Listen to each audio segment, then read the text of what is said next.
Thank you guys so much for joining us today. We're really excited to be able to present Lindamood Bell's story, and the journey started a couple of years ago, didn't it? Yeah, Dreamforce 15. Yeah, so this is actually a really apropos time to be talking about Lindamood. Right here at Dreamforce, yeah. A little anniversary, right? So, all right, so what we're going to do today is cover did some introductions, but we'll give Nate the opportunity to talk a little bit about Lindamood Bell, what they do, and then talk about the joint solution that we came up with, and have Nate explain the impacts to the business and the lessons he learned as a result of the implementation and just going through the evaluation process as well, and then open it up to Q&A. All right? So Nate, we'd love to learn a little bit more about who Lindamood Bell is, what you guys do, what you offer to your clients and customers. Sure. So I think we all think we have a pretty cool story, and I think we have a pretty cool story. And I think anybody who has kids or or is part of this journey, and even anybody in your own space who's going through growing pains or looking for scalability in your payment and your accounting solutions, would be along the same journey that we've been on. And so Lindamood Bell we're a learning company. We teach comprehension in spelling, math, reading, but I think first and foremost we're a research company, right? We have tried and true programs that remediate learning difficulties in people of all ages, kids to adults too. I can't remember the oldest student who's come through our doors. She was 70, 76 or something. Yeah. So what about the youngest? Well, we typically don't see our kids under 4. Okay. They're usually 5 and up. 8 to 13 is the very typical demographic. The younger the better. Obviously, you hear that adage out in school and learning, to get them early, right, and to close those gaps early, and we truly believe that as well. And so we have 65 learning centers that run all year round. Here in the US, Canada, the UK, Australia, and a new one coming online in Singapore. Another important thing that we do is to partner with schools and school districts to do staff development in the way that we teach kids to learn, so that they can take that to the classroom and teach their kids. And we also do intervention in the classrooms as well. And one of the kind of cool and exciting ways we do that now is through robots, through double robotics. We have 123 robots in production right now. So those are rolling in school districts all over the US, and especially in rural schools where it's not effective for the school to bring a product like Lindamood Bell on board and have us in the classroom or even living on site. And so us being able to roll a robot around in the classrooms is really cost effective, and it allows us to reach just that many more kids, right? And so it's really important work that we're doing. And just recently, we opened the Lindamood Bell Academy. It's a fully accredited year-long school, full curriculum, where we're building the sensory cognitive foundation along with that full year curriculum. So when school's not getting it done for kids, they can come and do their school with the Lindamood Bell Academy. So that's really exciting, and that's what we do, and that's kind of we kind of spend our time changing lives for kids and adults of all ages. What's you guys are a bit cyclical in terms of very much so, yeah. What you do. So tell the group when you guys actually generate the majority of your revenue. That's actually an interesting challenge of our business being that cyclical. Most people who need what we do for them can only address that intensive schedule that we know works. Monday through Friday, 4 hours a day, either in the morning or in the afternoon, every day. Can't skip a beat. Most people can't address that intense schedule unless they're out of school in the summer. So we do the vast majority of our revenue, probably 90+%, just in the 3 summer months. And half of that is in July alone. So that's really cyclical in that way. And so those summer months are super important, and our ability to scale during that time so that we can not have to worry about that and worry about the kids is important. Great. So Nate, I know that you joined Lindamood Bell, gosh, maybe over a dozen years ago. 11. 11. Yeah, okay. 11 years ago. Almost. And I'm the new kid on the block. Can you believe that? Yeah. So you were brought on board to kind of drive the technology and the vision. Mm-hmm. So maybe if you can share with the team what it was that you initially were brought on to do, and then kind of how that has all Oh, yeah. evolved. Good question. That kind of ties right in the whole Dreamforce thing too. Because I mean, there's a true decision point that needs to get made. You either build it or you buy it.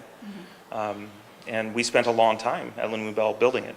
And I was brought on board to rebuild the thing that was built that was crumbling and was obviously mission critical and had to get Right. rebuilt. And so I spent the first 7 years or so of my career rebuilding something that took 5 years for the previous team to build. So we spend a lot of time and energy in building these systems for this, what we feel is an atypical business model, right? We can only solve our own problems. Nobody else can do it. We have to do it. And but there became a time where I truly understood that's risky. And I wasn't able to deliver innovation. I had a backlog of feature requests. And I spent more time in my day worrying about what I wasn't getting done than I was. And so that idea of finding platforms that are extensible and scalable and configurable so that I can deliver the kind of innovation my company needed that I just wasn't able to do with traditional development, in the legacy application stack. And that's where Salesforce came in. That's where we brought Salesforce on. And then obviously once we started realizing the benefits of Salesforce and moving our business to the cloud, we were able to start bolting on things like FinancialForce to continue down that road of innovation. Yep. So maybe we talk about some of the background, kind of what led you to FinancialForce originally. So can you talk through the initiatives that you had in place at Lindamood Bell? And a lot of it goes to what I was just talking about, that because trying to build all of our own stuff, we just weren't able to innovate. And there's a lot of pain in that, right? When the business is trying to expand, especially globally.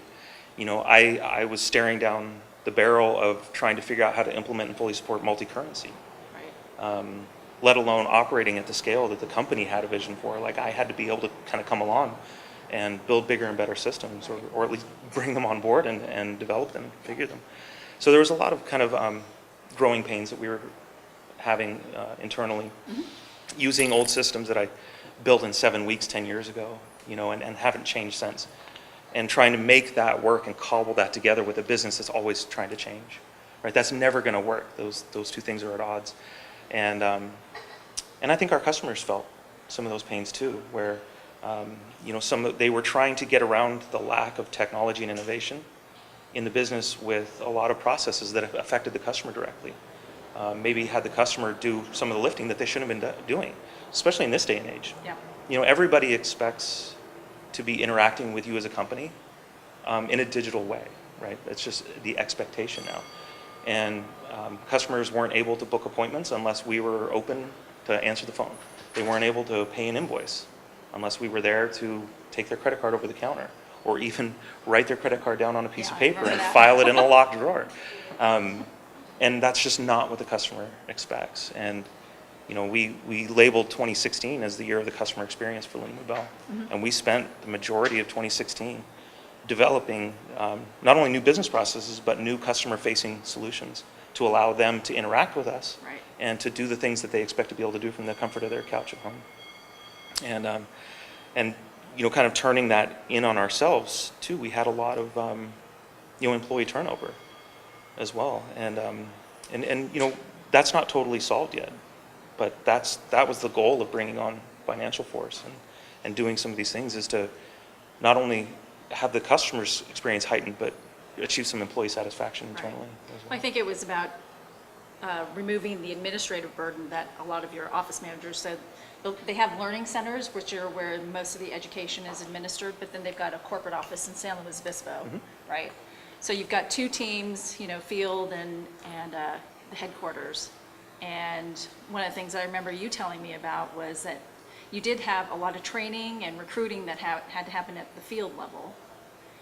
But because a lot of the folks were busy kind of doing sort of menial, we'll call it menial, but credit card processing as an example, having them trained was something that was becoming a burden on your... Yeah, and you can imagine how kind of much of a shame it was to have employees spending their time doing those things instead of addressing the needs of those kids that we were really there for. I mean, that's our business, right? Yep. And so trying to overcome some of those pain points of, number one, kind of trying to hire for a skill set to run an education learning center Right, isn't the same as an accountant, right, right? And so we felt that pain, right? Right. There's a big gap there that we had to cross. right. And we also, having legacy and antiquated systems, trying to talk to corporate accounting as well. Yep. We were maintaining account and invoice level detail across multiple systems, and trying to keep the data concurrency across that was an absolute nightmare. It's probably one of the most complicated things I've ever built, was trying to keep two accounting systems in sync. It's harder than you think. And I remember you telling us, keeping that level of detail in two places, right? I recall too that there was a discussion around the folks at headquarters having to do a lot of reconciliation. Right. How many Yeah. people were dealing with that aspect of your business? At least one full-time person in accounting was there to catch all the mistakes being made by all of the office managers out there who aren't accountants, who don't really understand what a journal is and don't care what the difference between a credit and debit is. Right. They just need to be able to push a button. Like if this is happening, do this. If that's happening, do this, so they can get back to doing something Right. else. And so yeah, there was a lot of mistakes, and the systems were such that the actual data that was posting to general ledgers weren't hitting the ground until that moment, right? And so somebody had to just be keeping up at the feverish pace to catch any mistakes and create adjusting entries and move money around between, Right. and dealing with people using somebody's credit card to pay for somebody else's instruction because the translation got lost in the shuffle of paper, right? Like it's a lot of problems to solve. So you alluded to this before, this being kind of the anniversary of when you kind of first learned about FinancialForce. So tell our audience that story. Oh, Is it yeah. 2015? Yeah, Dreamforce 2015. I visited the booth and then obviously, signed my life over and scanned my badge, and then it was all over. Good job. But, we did our due diligence, and we looked at FinancialForce as a product, and we looked at other products as well. Steelbrick from Salesforce, and obviously went back to our old ways too and said, we could build this thing. And my CFO said, Nate, no, you can't. You're not qualified to build an accounting system that's going to maintain this company for the next 10, 20 years. And I had to say, yep, you're right. I'm not qualified to build an accounting system. So we set these products side by side. We did our due diligence. We brought them onto our campus, forced them to give us demos, and say, okay, now you know our business. Go customize something. Show us really what our lives are going to be like in the future. And being able to take those two products, and we eventually Side by dwindled side. it down to Steelbrick and FinancialForce. And we just did a feature set comparison and understood truly what our objectives were and what our needs were, and tried to prioritize that by feature set and laid them side by side and started checking the boxes side by side. And one quickly ran out and FinancialForce kept going. And we truly understood that FinancialForce, having the power of being a full GAAP accounting package, gave us the headroom to do what we needed it to do and do Right. so much more in the future. And that kind of headroom, that kind of scalability, and that kind of innovation is really where we needed to be and not where we were. Yeah. So, Good little segue about FinancialForce, actually. So for those of you who may not be familiar about FinancialForce, so we are one of the largest, what they call ISVs, built on the Salesforce platform. Actually, our company came into being in about 2009, and we were up on the stage with Mark Benioff making that announcement. We have solutions that run, initially it was accounting, that was kind of our origin, and that's it's your ultimate- core product today. That's our isn't core it? product, yep. But we also offer services automation for companies that offer consulting services, also revenue recognition, billing as well. So we've got a multitude of products that we do offer. We're about 650 employees. I started there a little over 7 years ago. We were about 50, so it's actually pretty amazing Wow. to see how we've grown. Hmm. Yeah. We're based here in San Francisco, right on Market Street, but we have offices in the UK and Australia, and then a couple other satellite offices. Not satellite, actually. We're in the Salesforce building in New York too, and in New Hampshire. We've got a pretty wide breadth of customers from small business, mid-size, all the way up to the enterprise, running multi-million, billion-dollar businesses. So it's pretty exciting to kind of see that evolution, that growth of FinancialForce. We have some pretty significant investors as well, Salesforce being one of the initial investors in FinancialForce, as well as TCV and Unit 4, which is a Dutch software company. So that's a little bit about FinancialForce. I mentioned the solutions that we do offer, and I think the core thing, and I think this is probably one of the fundamental reasons why you went with FinancialForce, was the fact that we're built on the Salesforce platform. So when you hear customers talk about integration, between products, the reality is our solution is actually embedded into your Salesforce instance.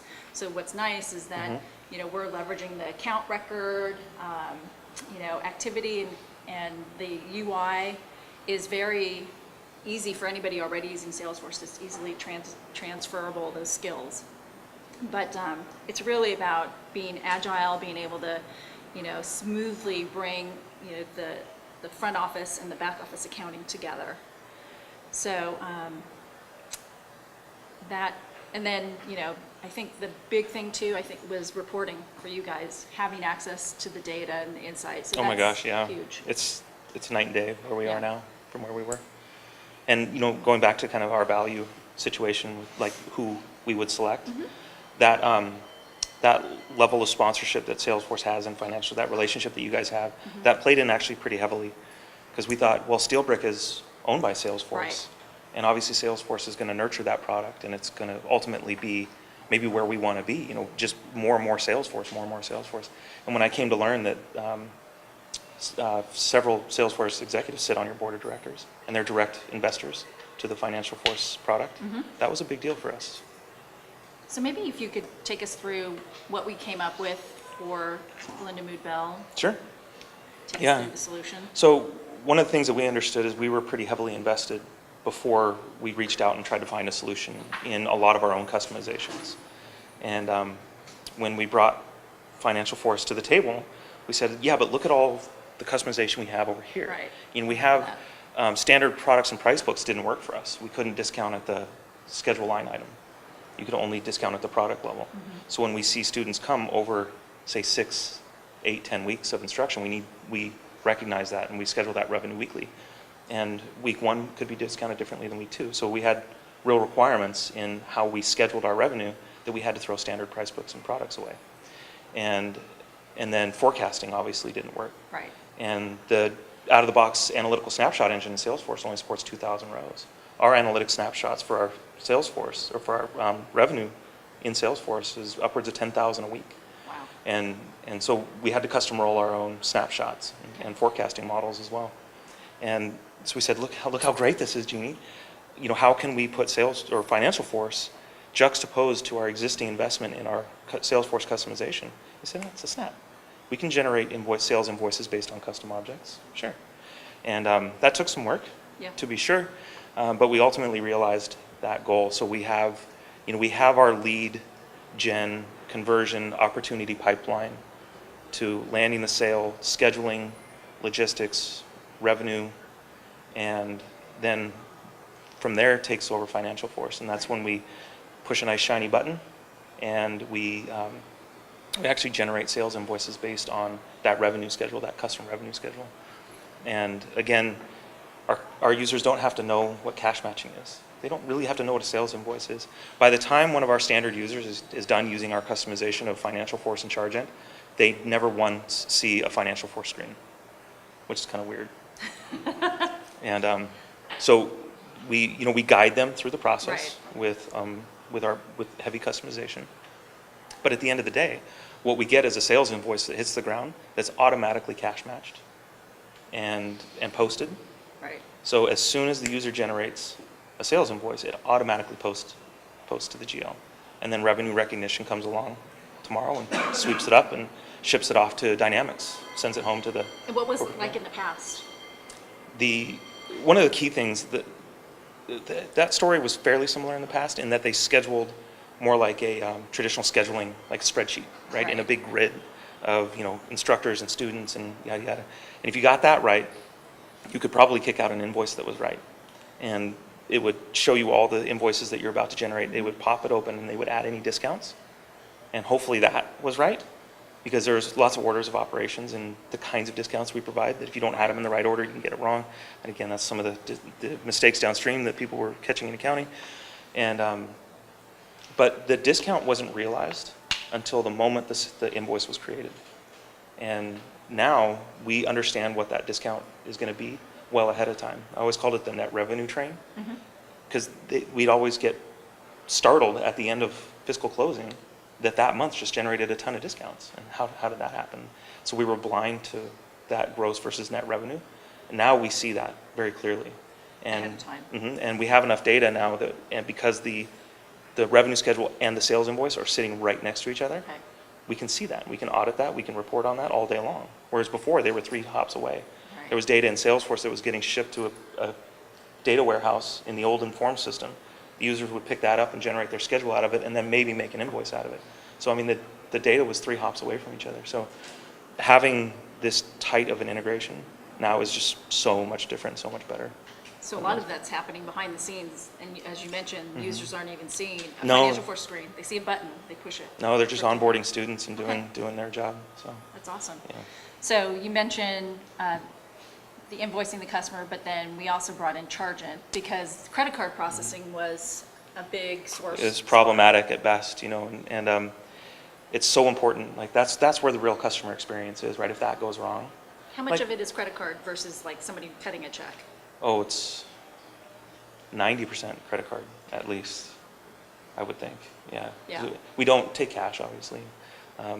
Nobody wants to wander into a learning center with that much cash in their pocket.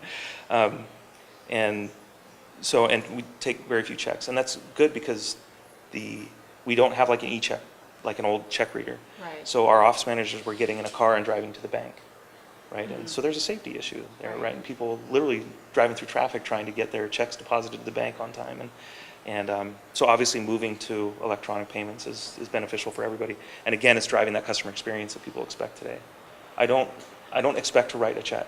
I don't know the last time I did, and I don't want to write another one. Right. And so that is a level of expectation that we have from our customers.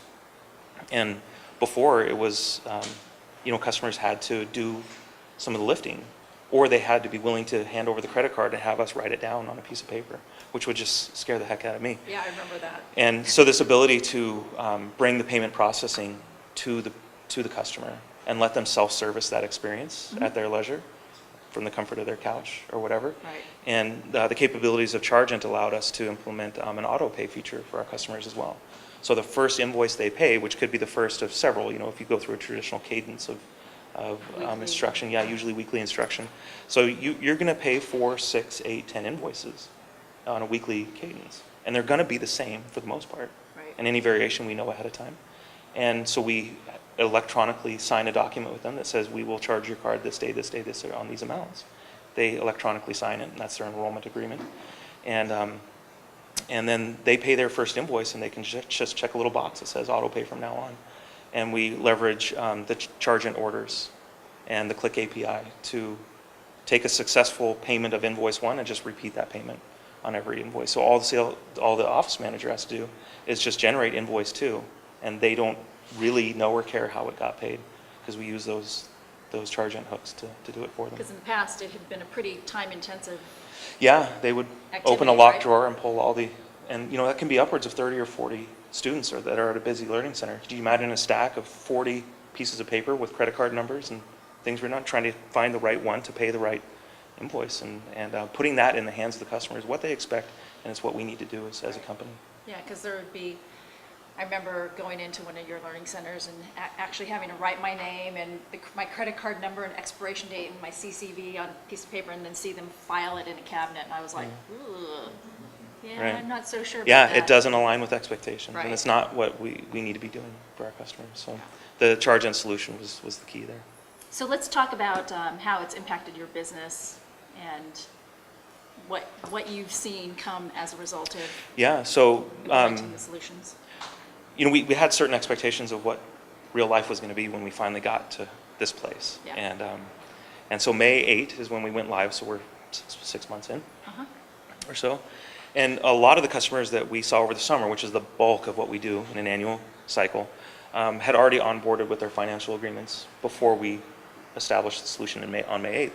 So even that, we still, of the 18,000 or so credit card payments that have gone through the Chargent gateway, 42% of them were self-served online or So through. you guys didn't touch it at all? It was Yeah, just I mean, we went completely- from 100% to 42 Wow. overnight.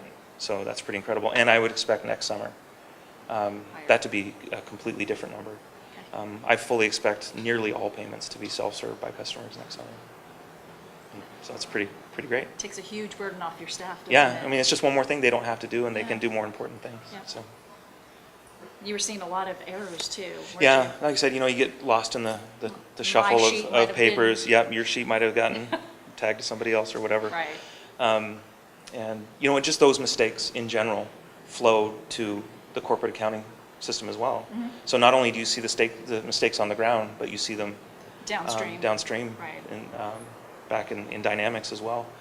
And so there was, lots of rekeying of data, moving money around, doing reversing entries and Yep. and things, because the system I built, back in the day, it didn't know what a reversing entry was. It was just a list of rows in a Yeah, table. It's not an And, accounting like, system. It's not an Right. accounting Okay. system. Nor do you And, want. yeah, and so, we knew that there was a level of customer satisfaction that we were trying to gain Yep. with implementing a system like this, and a level of employee satisfaction that we were trying to elevate as well. And this was a rough summer, to be sure, implementing this much change, because not only did we change out the billing and payment solution, but we swapped out our entire HR and payroll system, our entire HRIS. Oh, and by the way, all of the scheduling and logistics. Yep. And so this was a big moment of change for us this year, and FinancialForce and Chargent on May 8 was a big part of that. And we definitely see the customer experience. We've learned our lessons with getting billing addresses right. It's hard to push a payment through Chargent if your billing address isn't complete. And we never had to care. We had loose AVS before address verification services. So I could run your credit card with maybe your zip code being right and it would still work. I just can't do that anymore. So our level of compliance is better, Much right? higher, Our merchant level is going to raise. We're going to start getting lower rates Okay. as a consequence. And we have users who are just banging this thing out, who just took on this FinancialForce application that we threw at them, and they use it all day long. There's others that struggle over the summer. Right. So it's a bit of a mixed bag as far as like employee Learning satisfaction. It's a curve-wise. total learning curve. I mean, my Yeah. gosh, we threw so much at them in this Yeah. this moment of change, right? So Tell us about internally for your IT team, right? I know that you and Elizabeth, who's one of your compatriots, who's here, you guys did a phenomenal job at getting Salesforce. Maybe you guys can describe to the audience here how long it took you guys to actually implement Salesforce and what, implementing FinancialForce has allowed you guys to do. as far as what that journey looked like, Yeah. yeah, I mean, obviously, Salesforce is a big change Yeah. for anybody going from whatever it was to Salesforce. But it certainly allowed us to deliver innovation that has been on our roadmap forever and just wasn't getting done. When did we onboard Salesforce? August 13? And we had our first implementation for a small sales team. We had a custom-built CRM called Leads and Deals that we ripped out and moved to Salesforce. That came online in December. And then we went live with our next implementation in May. It took us almost a year to realize that was a failed implementation. That we hired a partner to help us with that. And we realized it wasn't good, so we re-engaged that same implementation partner to help come fix it. Said, we missed the mark, let's try again. And that failed as well. And when our backs were against the wall timing-wise, that was in the spring of 2015. Elizabeth and I actually released what we called Salesforce 2.0. And it was a revamp of everything. We tore everything down and rebuilt it from scratch. And it was 400 hours in 3 weeks she and I spent on it. And we had a very successful implementation of Salesforce at that point. But that's what it took. Like we were committed to the product. Right. We knew that level of innovation was there, and we knew the company would be better for it. And You guys so- learned a lot through oh my that whole gosh, yeah, process, we right? tooled up the whole way. Yeah. And so now we're very lucky to have a great internal team of developers, report writers. We have an internal certified data analyst program where if you think you want to help in the Salesforce gig, you can come through a bunch of curriculum, go out to the trailheads, bring us a bunch of badges, Right. and we'll let you start writing real kind of decision level reports out there. And we try to oversee the quality of it, and they check back with us, and so on and so forth. So we've made some pretty key moves in our Salesforce implementation to kind of go from a failed one to a very successful one. And we think that the addition of FinancialForce to that ecosystem is definitely along the lines of success. You mentioned also the difference between coding and clicks and, click and drag. Yeah, I mean, we put a ton of customization. You can imagine when I say that we don't use a single FinancialForce screen, that's got to mean something, right? That's got to mean something. But beyond the core customization to allow the automation of office managers who aren't accountants, Right. generate a sales invoice based on the data they know and understand, to automatically post it, cash match it, and have revenue recognition come along. All those things behind the scenes they don't care about. Yep. Where was I going with that? Just Since then, since that massive amount of customization was done, we've been able to really refine that, really kind of automate it further, and put clicks on top of it to automate notifications, emails, audits, reports, ton of reports, Yeah. right? Obviously, and we're able to do that with our like team. almost iterate over time. Yep. Yep. And so we've been very careful to preserve the core customization. And luckily we have enough talent to understand how to do that. And so we've seen a lot of success in refining and extending since we actually released on May 8th. It's almost not even the same product now as it was then, Really? because we're adding so much, yeah. That's pretty interesting. So I know one of the things that most customers will ask, now that you're live, you've been live for about 6 months, what kind of advice or what kind of lessons learned have you, come upon as a result of this implementation in general? Well, one of the lessons learned, I would say, is that, I think a few companies could land FinancialForce on the ground and Chargent and use them almost out of the box. I don't know how many companies that is, but we certainly weren't one of them. And so we knew that any level of customization was going to be done on FinancialForce as a product, which is a very extensible product. It's huge, actually. When you actually install FinancialForce, which they did for us, the onboarding team very delicately installed FinancialForce in our org. So I wasn't a part of that, but it installs a lot of objects. There's a lot of, there's a ton that comes into the org, and it's more than you can understand out of the gate. So I wouldn't try to land FinancialForce by myself and try to customize it at all. It's just too complicated. Yep. It needs to be. It's a full-on accounting package. And we actually hope at one day that our entire company is on FinancialForce as an accounting package. Retire the Microsoft Dynamics. And Right. yeah, so getting the right partner to help you do that. We were very successful with who you brought to the table, Lad Partners. And they assigned a capable developer to us with some project management and some architecture. The architecture said, yep, looks good, and off we went. We were able to kind of scale back on the project management. Elizabeth is a great project manager, so we shouldered a lot of that on our own and worked tightly with that developer at a very ferocious pace. But we wouldn't have been able to do it without the right solution partner. I know that, and I've built systems. I've been writing code for over 20 years. Yep. And I wouldn't do it now. So that was a lesson learned, is that FinancialForce is complicated and capable enough that you want to make sure you have the right solution partner who understands all the APIs and understands where the points of impact are going to be. I think and I used to be in professional services, and one of the areas that I always found to be an area that folks typically skimp on is in the planning process. So I know you guys invested a lot of time. Yeah, we went over and making over it. Making sure that you guys were like, okay, this Yeah. is what we want to do, this is how we're going to lay it out.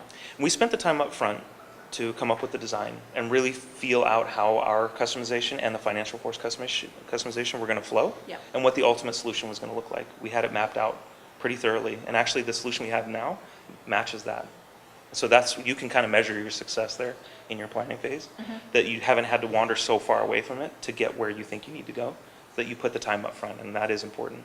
And I think that goes back to, software life cycle in general, an application life cycle.